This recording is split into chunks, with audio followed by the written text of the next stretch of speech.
Hello, my name is Carrie, and I'm here to talk about gender differences in nonverbal communication. Males and females develop nonverbal behaviors inherently through modeling as well as reinforcement and conditioning. Genetics determine our body structure, which in turn influences our walk, gesture, and posture. Children observe and model the behaviors of their parents, siblings, teachers, and peers. Certain nonverbal behaviors are found almost exclusively in one gender or the other. There are vast differences in the way that men and women communicate both verbally and nonverbally.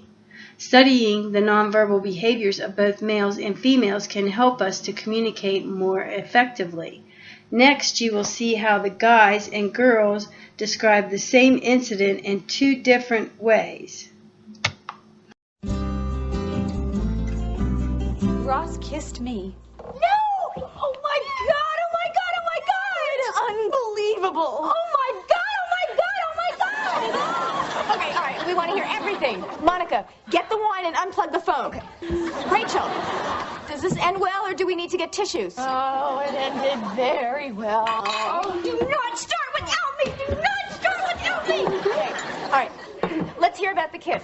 Was it like a soft brush against your lips, or was it like a, I gotta have you now kind of thing?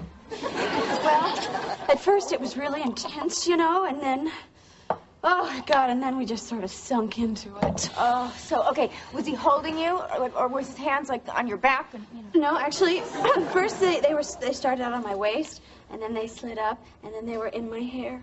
Oh. And then I kissed her.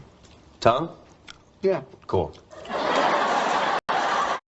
Men, from a very early age, seem to need more space.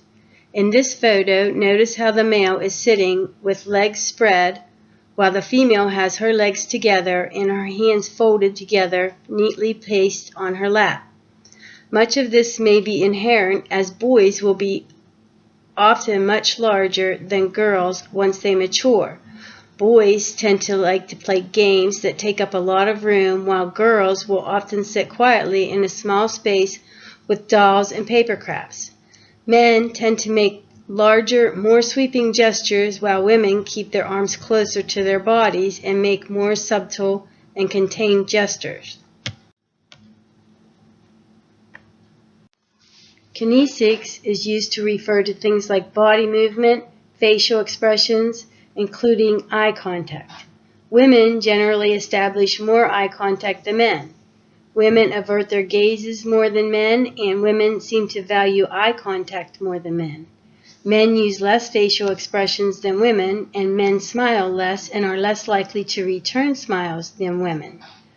And while women are more attracted to people who smile, men are not.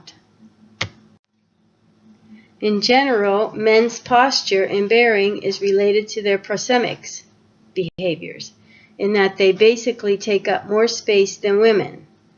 Notice the man in the photo have their hands in their pockets and are leaning backwards a bit. The women have their arms crossed and look generally less relaxed.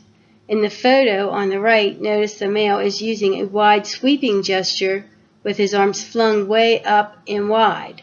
The women, on the other hand, have their arms much closer to their bodies. One of the women is even stooped down a bit, making her appear smaller than the others. Tactile or haptic communication is the use of touch as a nonverbal communication. Touching is something that humans need for proper emotional physical development. Touching can be positive and have positive effects, but it can also be negative and unwelcome.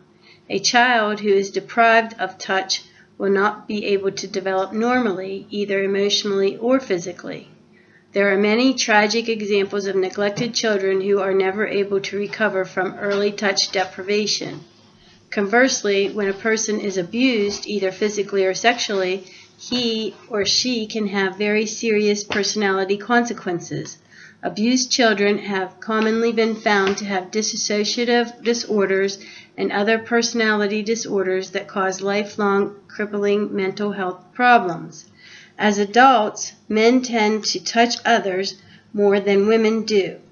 Women view touch as an expressive behavior that demonstrates warmth and affiliation. Men view touch as an instrumental behavior that leads to sex, or as a childish behavior indicative of dependency and lack of manliness.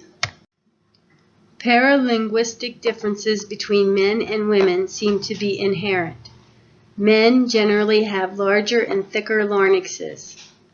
This causes the man's voice to be deeper with a lower pitch than a woman's.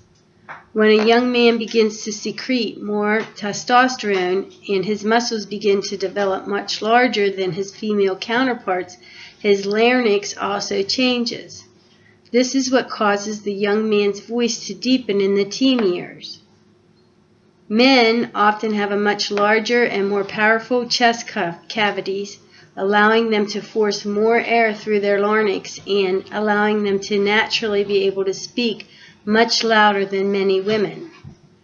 One can often judge the sex of a person only by hearing the pitch of his or her voice. The quality of a person's voice sends a different message depending on if he or she is male or female. For instance, a woman with a breathy voice is perceived as being pretty, petite, feminine, high-strung, and shallow, while a man with a breathy voice is thought to be young and artistic. Women with throaty voices are perceived to be more masculine, lazier, less intelligent, and less attractive. Men with throaty voices are perceived as being older, more mature, more sophisticated, and better adjusted.